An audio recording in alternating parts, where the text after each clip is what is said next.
پشاور کے مقامی کالج میں کاروان ہوا ادبی فورم کے زیر اہتمام بیک وقت 8 مختلف کتابوں کی رونمائی کی گئی۔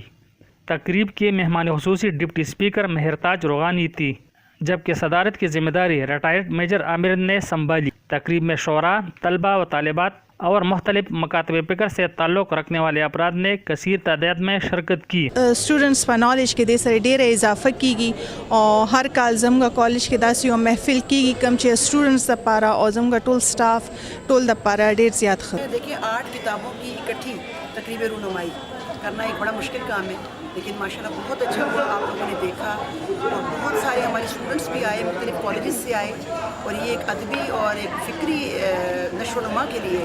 ہم لوگوں نے اتنا پروگرام ترتیب دیا۔ اسپیکر مہرتاج روغانی نے خطاب کرتے ہوئے کہا کہ نوجوان نسل اپنی والدین اساتذہ کا احترام کر کے اپنے ملک کا نام روشن کرنے میں بہتر کردار ادا کرے۔ تقریب سے کالج کے پرنسپل اور ریٹائرڈ میجر عامر نے اپنے خیالات کا اظہار کیا۔ جیسے میں نے کہا کہ یہ 8 کتابیں بیک وقت جو خواتین نے لکھی ہیں، اس میں نثر کی بھی ہے، اس میں شاعری بھی ہے، اور میں ابھی ادھر گلانس کر رہا تھا، ایک میں پاک انڈیا کے بارے میں ہے، کرپشن بہت بڑا ایشو ہے اس کے بارے میں ہے، گورننس کے بہت ساری، تو یہ میں اس کا قائل ہوں کہ یہ 8 کتابیں نہیں، یہ 8 میزائل لانچ ہو رہے تھے۔ عبدالصمد خٹک، پشاور ٹی وی۔